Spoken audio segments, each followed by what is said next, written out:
this video is about 5 things I love about my Range Rover. So, the very first thing is big windows. So, of all the vehicles I've ever had, Range Rover, Land Rovers in general, have great visibilities. So you can, I guess the short version is that you can see out, you can see everything, and every day feels like you're on safari. So Range Rovers are generally boxy, big slab things, but these windows are enormous. Front, side, rear.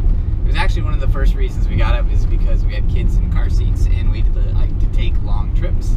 And it made it very easy for everyone to see out and look about, rather than just being stuck in the back seat. I like it also in that Range Rovers sit generally a bit higher, and so like the windowsill is low, so you can see down and you can see up. Anyway, visibility on the Range Rovers is excellent. The big windows are a big plus. It's one of the things I love about Range Rovers. Number 2, what do we got for number 2? Is twin sun visors. Okay, yep. Oh, what? Yeah, twin sun visors. Okay, so, Range Rover, my Range Rover, so, you know, you have your sun visor. It's a small thing, right? You got the sun visor, but, and you know how if you have the sun on the side, you can flip it over. But it's like the Range Rover is built for Tatooine or some other binary star system of overkill, because you still have a second visor, too. So you have actually 4 visors in the front. And I just think that's sort of nifty. So you've got Tatooine built and set up on your Range Rovers. 1 visor, 2 visors. That's number 2. What do we got for number 3? It says looking down on everyone. Oh yeah, okay. Number 3, Range Rover. Well, another thing they love about Range Rovers is they're great for looking down on other people. And I mean that literally, not of course figuratively.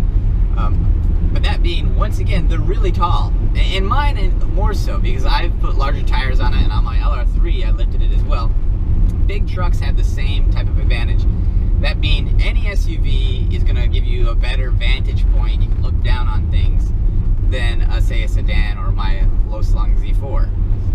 But the Range Rovers, once again, you don't sit down in the car, you sit sort of atop the car, and so you automatically have a better vantage point.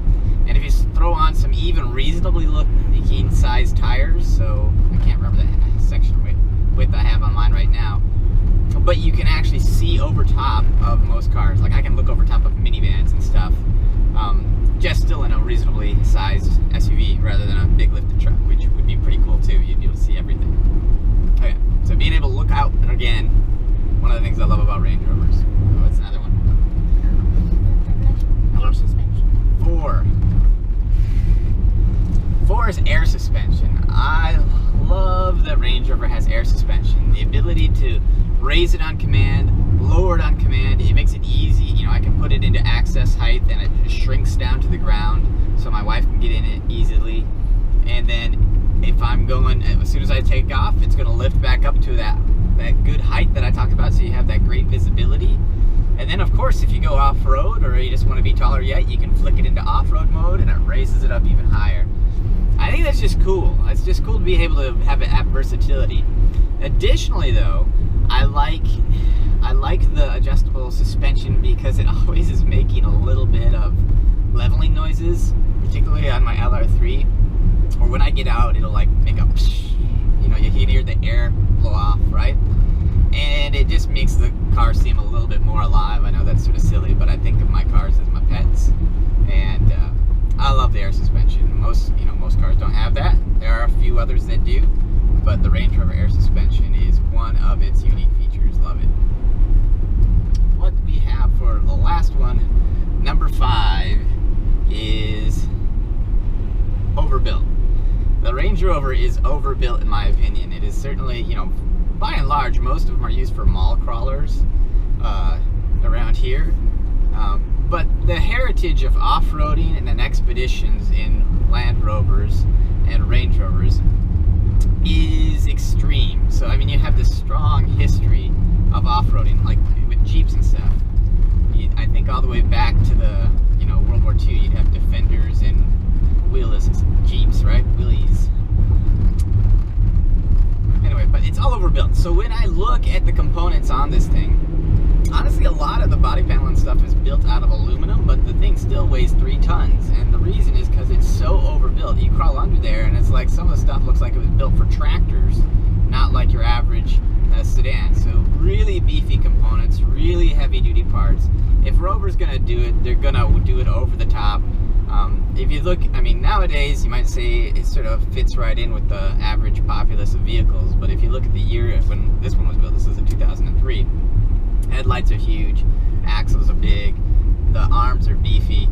Everything is just overbuilt, and it makes it feel like a strong, solid vehicle. In fact, one of the first things we thought of with the Range Rover when we came across it was an overfinch one we were looking at originally. It just felt like you were locking yourself in a safe. Door slams were solid, everything built tough, and it just feels like you're driving a big brick around in a good way. Anyway, those are the 5 things I really like about Rovers that are endearing to me. And if you have a Rover as well, let me know what your favorite 5 things are about them, or what I didn't capture here that you think is what makes it endearing. Because I mean, don't get me wrong, they've got quirks too, they do. But these are the things for me that make it up, that make it a car worth loving. Okay, thanks.